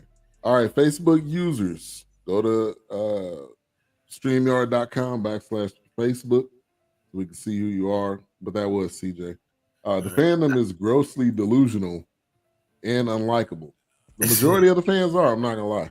They say Super Bowl every year, but I'm realistic. I'm not gonna. So we only got about 15 minutes left. So I think we want to try to get to our favorite docs, throwbacks, and current movies real quick. Yes. Can I just throw out these last questions because I just want to throw. Anybody can answer these. That's cool. So, I assigned this to A-Trap, but I said, what's your favorite album that you can play in order or on shuffle? Anybody can answer that. And then I put, when was your first podcast? That was one of the questions, if you want to remember that. And then I put, how instrumental were your family members in the business or the network journey? So anybody Well, I answer those. Those are easy for me. Those are the easiest question in the world, and they all tie into the same person. My mother. My mother was a tremendous Marvin Gaye fan. So What's Going On is my favorite album until I die. You know, there's nothing ever going to be better than Marvin Gaye. What's Going On, Marvin Gaye. Yeah. It's monumental. It's huge. It's a bookend, pretty much. Yeah. Second question. First podcast. Yeah. December 13th, 2015. My mother's birthday. Because in 2010, when my mother died, we had a conversation. And she said, we talked about when I was 10. I told her I told my mother when I was 10 years old, I had changed my number from 44 Reggie Jackson to 32. She's like, for OJ? I was like, nah, I'm going to be 32 when I retire from the NFL. And then OJ would be too old to be on TV. They get that job to me. And she laughed at me. And we talked about it about 2 months before she died. And she said, yeah, I laughed at you, but I ain't laughing at you because it was a dumb idea. That was a great idea. I said, yeah, I thought it was great for 10. She said, yeah, me and OJ the same age. You called me old. And we laughed about it. She said, why didn't you do it? And I had already been bouncing the idea around my head. I was kind of apprehensive on pulling the trigger because I wanted to do it as like this. Yeah. And, I wanted to have a forum, have a conversation. And I said, I don't know. I'm thinking about it. And she said, you should do it. So 5 years after she passed, I was in that period like, dog, I cooled out for a few years. And some people called me and said, man, we need a football guy. And I said, man, I can go on and I could do this and I can see if I'm good at it. Yeah. And it ain't going to cost me no money. And then it took off.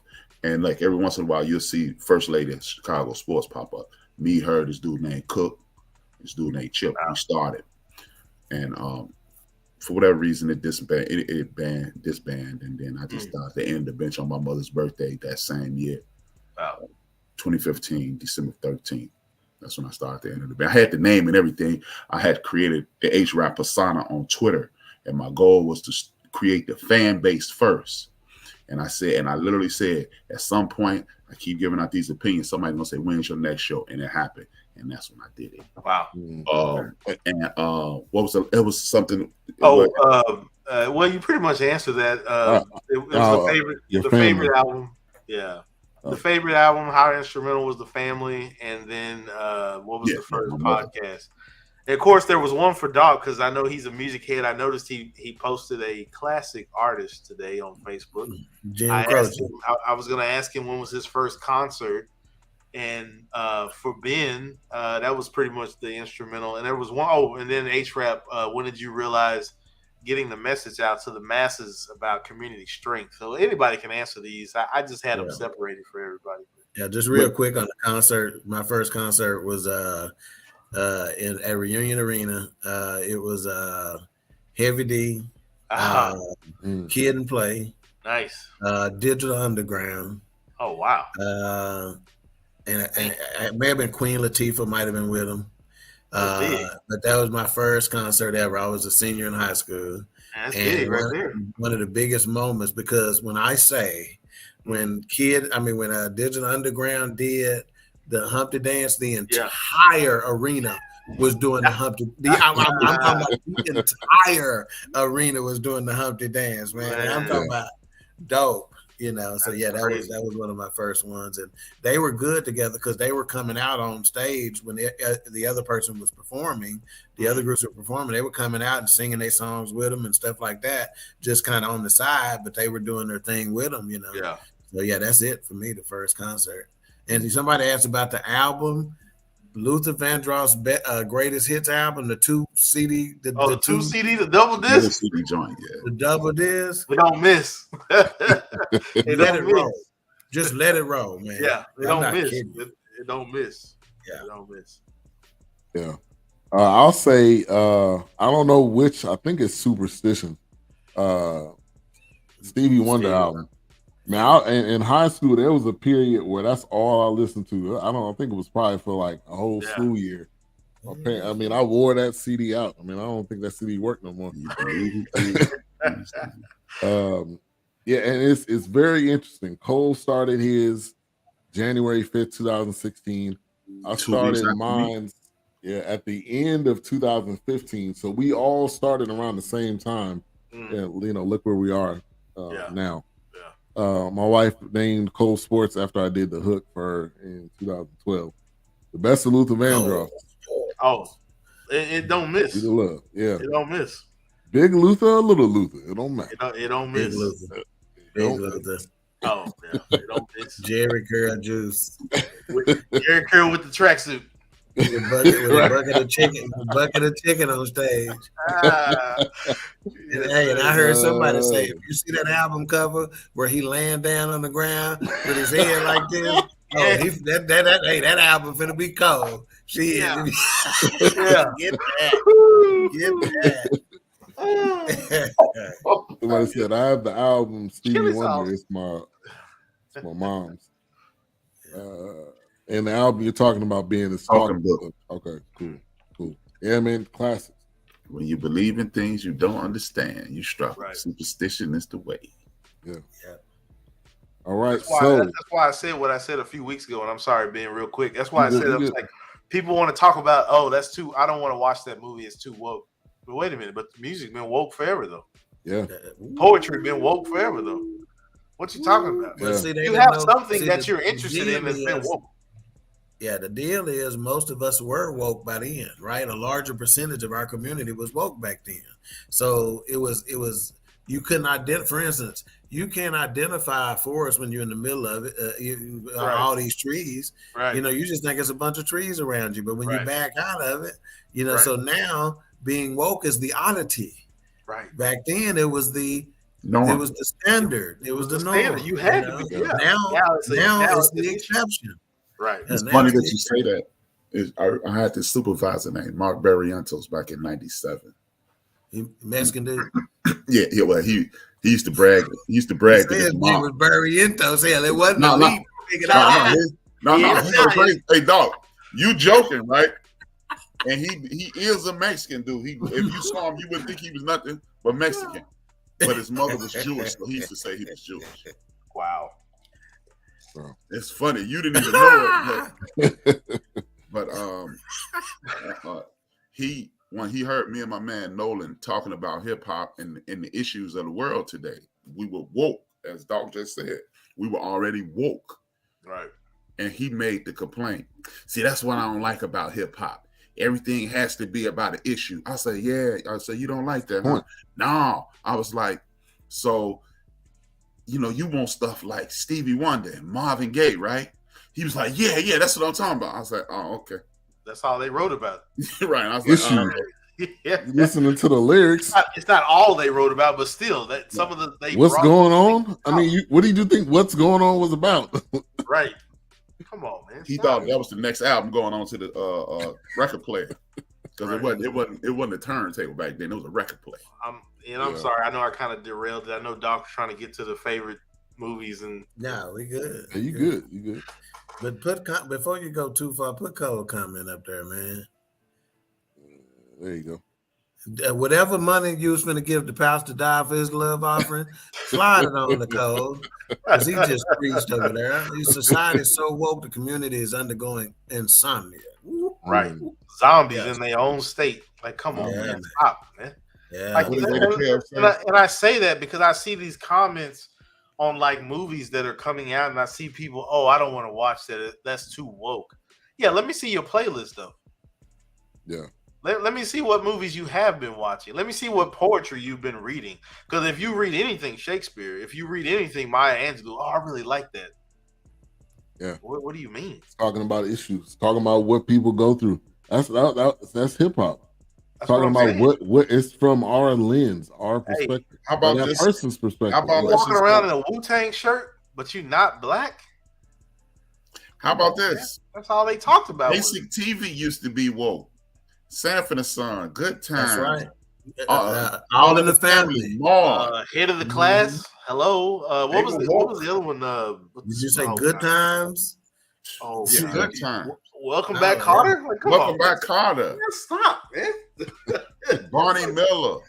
Oh, and Archie, All in the Family was the bookend. All in the Family, the Jeffersons? The Jeffersons, yeah. What? Yep. I don't like white All people. of the family had a I don't like trans Mexicans. episode. I don't what? Oh, They pull that. They pull that. That's minute. What minute are we at? The minute hour 124. Let's get this. I don't like whatever Wilkes just said. Let's pull that and blackmail him down the line. Hey, now we got it for the documentary. It's gonna be his greatest call. Cancel culture. We're gonna cancel his ass with that. I'm just saying, man. Those two came together on one thing. Archie didn't like black people. Jefferson didn't like white people, but they didn't like Mexicans. They didn't like Cubans. That's where they come on, that's man. common ground. But that's too woke, though. That's too woke. Somebody said Jetsons. Who was that? In a lot of ways, they was before their time. The Jetsons. Like, stop, man. Yeah. Please stop. All right, so let's get to that was. I went ahead and clipped that. Appreciate that. All right, so we're gonna go to our favorite from this past year, our favorite documentary, our favorite throwback, and our favorite current movie. And so we're gonna go to A-Trap first. Damn, I thought you meant of all the documentaries we've done. Oh. This one was gonna be my favorite documentary would be High on the Hog. That was but that was season 1. Yeah, that's the first year. Yeah. Damn, it was the one that I'm gonna come back to it because I can't think of the name of it. Oh, it was Who Shot Malcolm X then? Okay. That was pretty deep. Who Shot Malcolm X? That was real deep. Real deep. So that would be that. My favorite throwback is Hollywood Shuffle, as you see behind me. Yep. And my favorite new movie would be The Harder They Fall. Okay, that's a good one. And speaking of, you mentioned Who Shot Malcolm X, Who Killed Malcolm X. I can't remember the name. But Dick Gregory, I just saw a TikTok video of Dick Gregory talking about that. That's the upward trajectory. I mean, the downward trajectory instead of an upward trajectory. Not only that, when Malcolm called him the night before the deal. Oh, he said, "Hey, man, don't take your butt coming. Yeah, he ain't coming. Yeah. Because he knew. All right, whoops. So it's funny, A-Trap mentioned one of the ones I had, High on the Hog, definitely. Of course, Exterminate the Bruce was in there, but High on the Hog, man, look, I can watch hours of anything that is going to involve some educational background on food and drinks, but definitely in the sense of we kind of ushered this in. Like, and the reason I picked High on the Hog for favorite doc, because everything we've watched lately, somebody's eating. Somebody is having a conversation over food. I mean, just look at you people. I mean, you had a wedding dinner. I mean, Intergalactic, she introduced him to the vegan burger. I mean, I could go on, but and of course my throwback, it was a kind of a toss up. There were just so many, but I put Cooley High and Uptown Saturday Night, but I think I'm leaning toward Uptown Saturday Night. But Cooley High for the memories I remember watching as a kid, but leaning toward classic. My favorite movie, I have to say I really enjoyed the subtleties in the. I don't know. Nope has to be my movie. That movie, there were just so many things in that movie, Nope, that, I mean, especially with the creature, because it was like an eye, it was absorbing everything. It was absorbing what we look at, what do we take? The eyes are a window to the soul. It was just things like that. So I have to say Nope. I mean, I'm pretty sure I'm probably not doing justice to The Harder They Fall, which was amazing. But just something about Nope and the society and that we're creating and what we are really living in right now. I mean, it's just. And it was layered, man. If you just watch it. If you watched it, you missed it. You missed it, yeah, exactly. Yeah, but I don't know. That's just my list, though. That's just my list. Good, you good? All right, Doc. Yeah, for me, favorite doc, Hebrews the Negroes, Wake Up America. I just, the meat of that information was just, I mean, it was, and it's so thorough. In other words, when I argue, if you're gonna argue with me, get ready, because I'm gonna be, Right. look at that, I'm gonna be Receipts, so baby. thorough and Receipts. detailed with it. I'm gonna try to get you on every angle so I can mic drop when I'm done. And they studied this from so many different angles: DNA, craniology, all these other ways, right? So that's one. Louis Armstrong, Black and Blues was my runner-up in that category. I just didn't want to go there because it recency bias, you know. So I stayed off that. But the feelings that it conjured up in me put that one up. But I'd have to say Hebrews and Negroes, Wake Up America. My throwback, that was easy. Claudine. That's my favorite soundtrack of all. And isn't it ironic? Yeah. Wilk said, Doc gonna notice the music in the deal. Claudine is the soundtrack that I own, probably one of the few soundtracks that I was ever purchased as a gift. Because Gladys Knight in that, I mean, you want to talk about some hits in that soundtrack. So it'll be Claudine. And then my current movie is gonna be You People. I mean, hell, it made me change my wardrobe for 3 weeks straight. It did. You know, so yeah, so I got to give You People the current movie. I want to change my favorite picture. Okay. To Intergalactic. He said that real old. He said my favorite picture. So he got real old right there. Real old, Jack. The picture show. Why you changing the movie? Why I changed it because Doc said a couple things Doc said, and you know, and I'm gonna lean into recency bias, but Intergalactic did what I always want movies to do. It brought you in. It was cultural. Well said. It was it inculcated the Black experience without saying we're Black. Right. Yep. Right. It had slang. You know, you showed the woman educating the man educating the woman. Yeah. And it showed what really happens. Like me and Dog, we talk on the phone, right? And he brought that up from I remember typing that. I was about to cut somebody clean out off the earth that day. And I said, don't call Dog because he gonna talk you out of it. But the trope in the world is Black men too strong to talk to each other. We ignore each other. We don't help each other. And that destroys that trope. So it showed us in a great light. Yeah. It was a Black love story, which you rarely see. You rarely see a Black love story these days. It's just Black love, you know, and they didn't say Black love. They just showed you. Yeah. They showed friendship. It was food.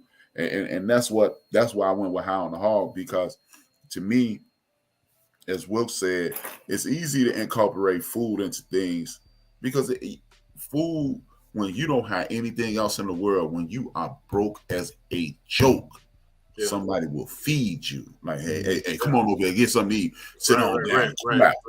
How many times? Well, I don't know how y'all close y'all were to your grandfather, but hey, boy, sit down and eat some of this. Oh, absolutely. Because you're right in the wheelhouse, because they knew food. If you couldn't consume the knowledge and information that somebody was just giving you, if one thing your soul was going to do and your appetite was going to do, it was going to consume that food, and it was going to sober you up in a sense. Slow it down, yes, sir. It was going to bring everything in front of you.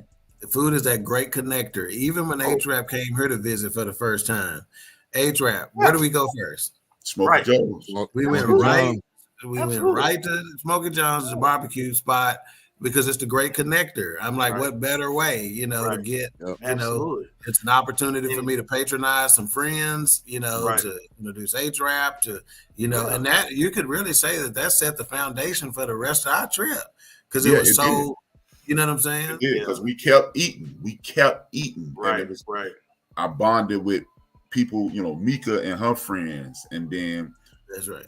You had a friend there, and it was we just kept doing it. Then we went to the Mexican restaurant. I have cousins. Yeah, you know how you guys mentioned, Juneteenth. Yeah, absolutely, and yeah. then When it on came the to boat the Juneteenth, next day, and yeah. I mean, just like with me, you guys say when you step away from podcasting, you've got 1,000 ideas. I can't tell you how many recipes are really little. Like I literally, when like being today, next week I'm supposed to be on the griddle. I'm making smash burgers. I'm literally already in next week's mode.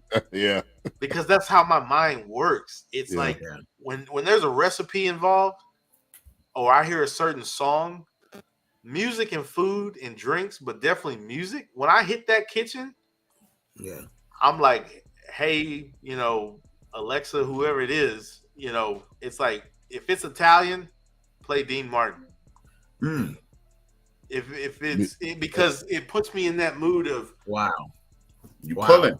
I need to channel Dean Martin. I need to channel Frank Sinatra. I need to channel all these things that I'm about to prepare. That's just like in my mind. If I'm about to cook, if it's dinner on Sundays, I'm like, well, play Harry Belafonte, hey Google, blah blah blah, whatever. Music literally is woven in. When my grandmother was in the kitchen, the radio was on. Yeah, yep.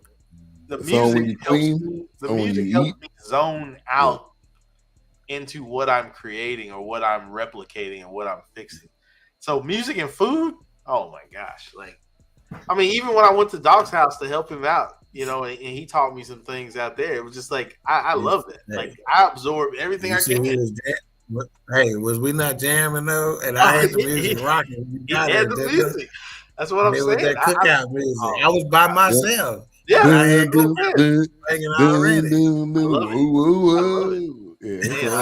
Every time. Yes. I mean, it's just one of those things. When I'm in the kitchen, I'm like, hey Google, hey Alexa, whoever's in there, play this, play that, spin it up.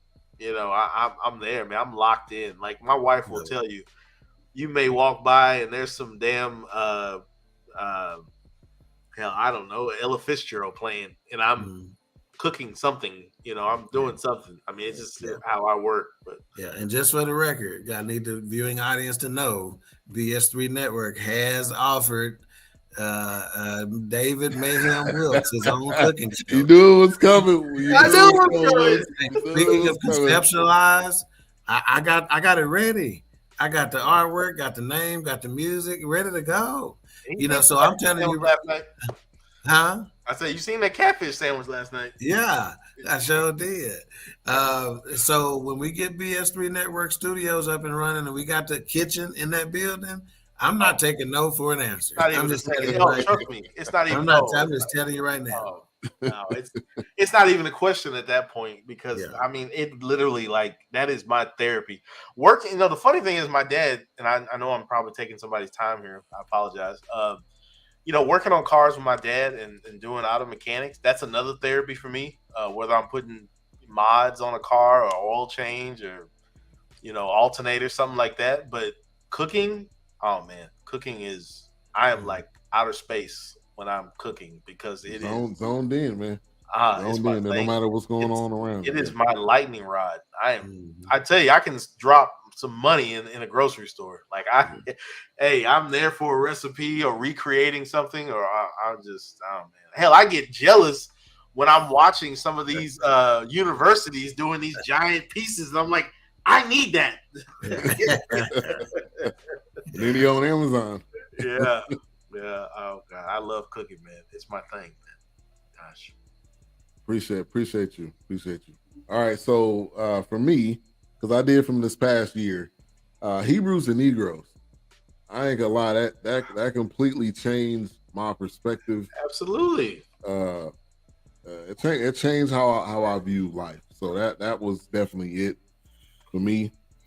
The Throwback Hollywood Shuffle, man. It had so many people in it. Yeah. It was like In Living Color before In Living Color for me. So that was great.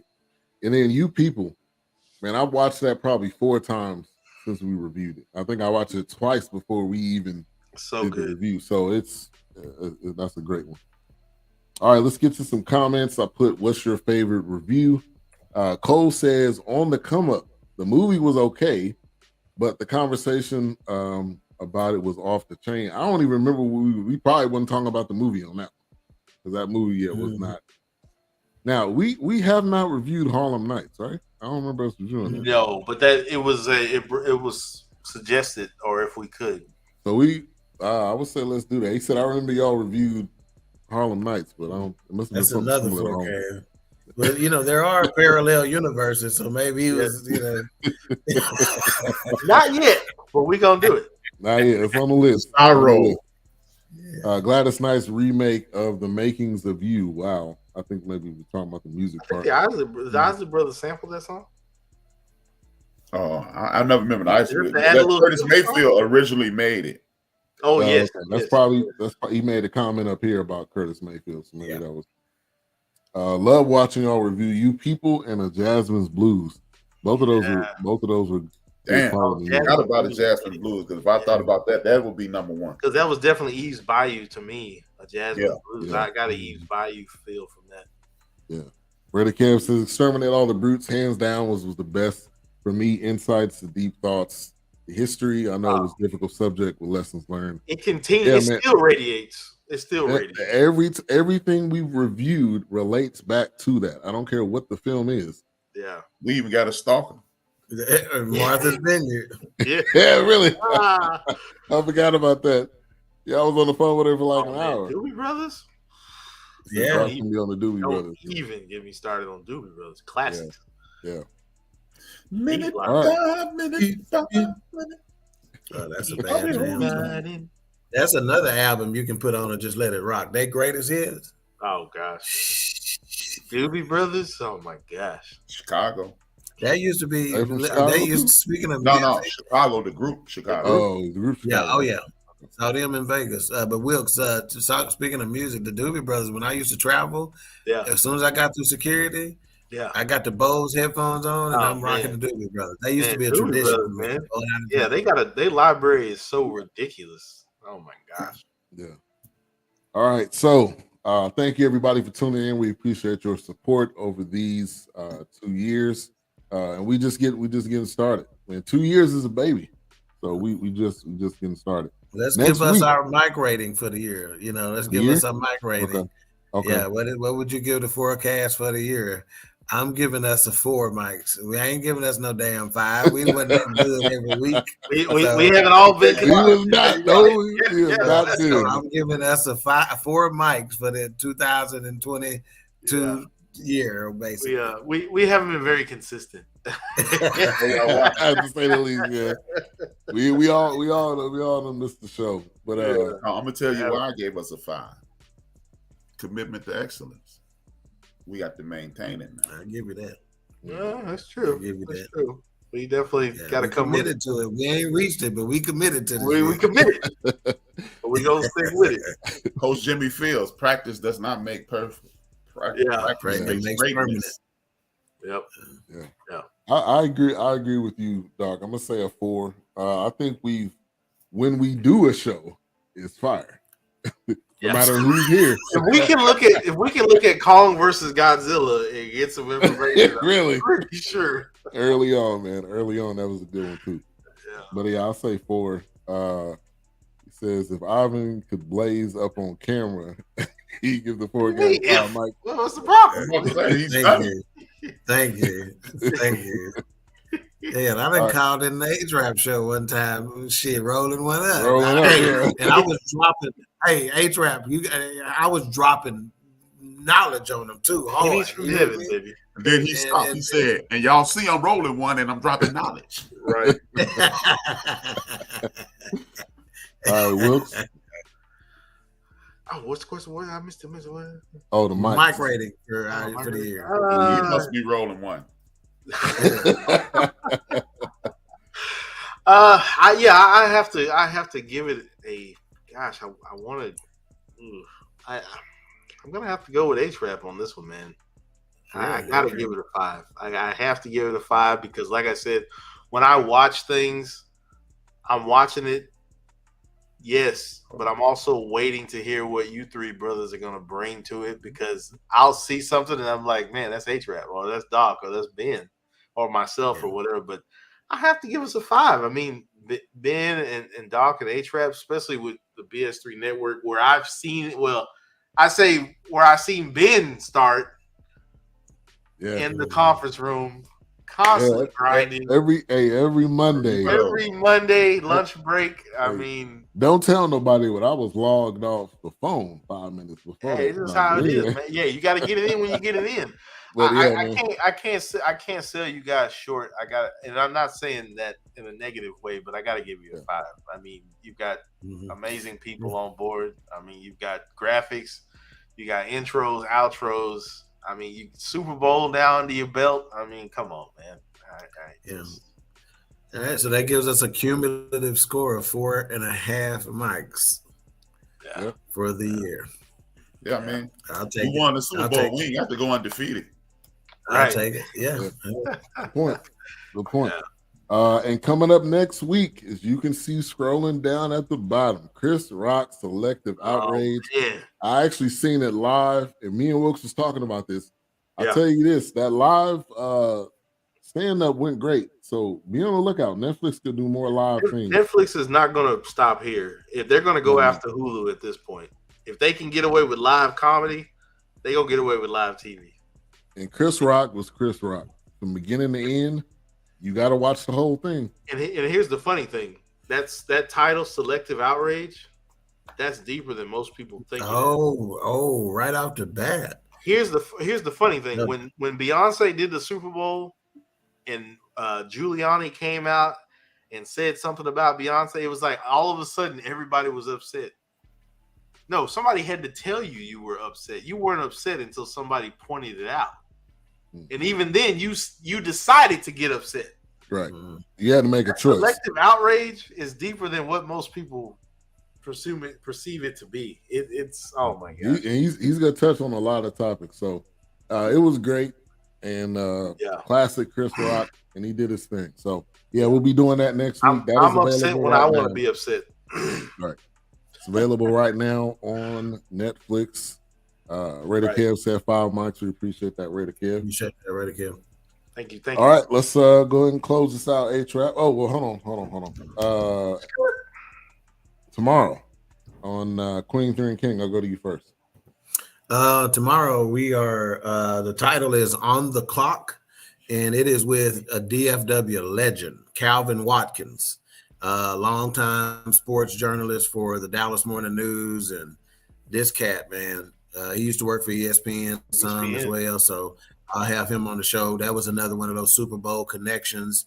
Dude was super generous with his time out there. So he'll be there tomorrow on the clock, and it's going to be timely because it's just before the upcoming draft. So that's what this is the book he wrote about the draft. So it's on the clock. Okay. We'll dig into some of that. So it ought to be fun. Yeah. And if you tune in, there's a secret Hollywood connection to Calvin Watkins that a lot of people do not know. So you got to tune in tomorrow to see what that is. And when I tell people, they're like, "You got to be kidding me!" So yeah. We appreciate you. Congratulations on thank you. Thank you. I think that's Theodora. All right, you kind of touched on it a little bit, but what's up tomorrow? A-Trap on Into the Bench.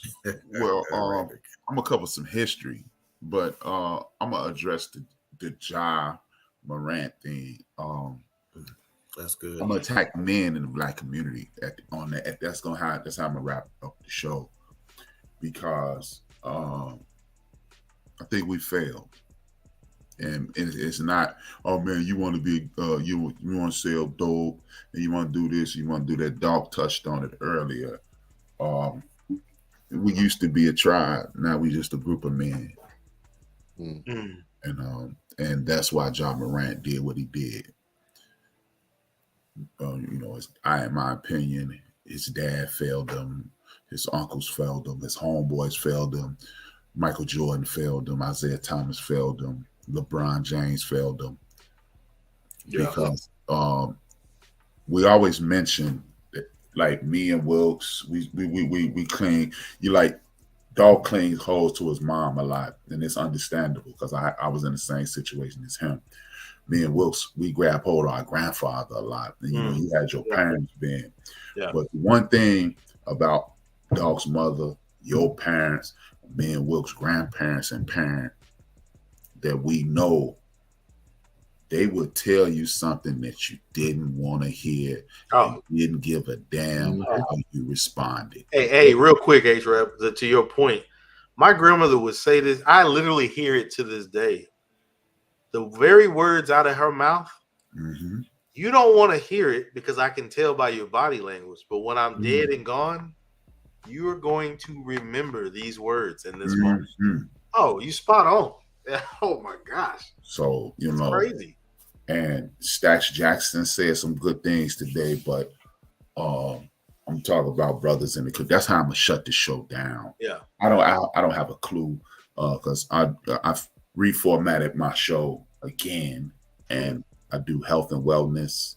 I do the historical video, health and wellness video, and then I talk about whatever I'm gonna talk about. So I got to put all that together tomorrow at some point. And like I said, you got to work, you got a podcast, you got 10,000 ideas flowing through your head. Yeah. So study. So yeah, I think the black men in this community have definitely failed Ja Morant. And it also ties into the history portion of the show, because had he known his history, he wouldn't be doing what he's doing presently. Yeah. Yeah. Real talk. I'm looking forward to that conversation tomorrow, 6 p.m. Central, End of the Bench, and 7 p.m. Central, Queen 3 and King. So make sure to check that out and close this out, as you always do, H-Rap. Thank you guys for tuning in, and I'm gonna add this back to it. Salute to Reggie O'Shea, aka Combat Jack, by saying dream your dreams and man up and woman up and live your dreams. Because life without dreams flows in black and white. Life with dreams flows in Technicolor surround sound. And as usual, it's March, but I still haven't done my taxes. I'll never get nothing back, no way. If I owe you something, I ain't got it. And if you need it, get it from God. God.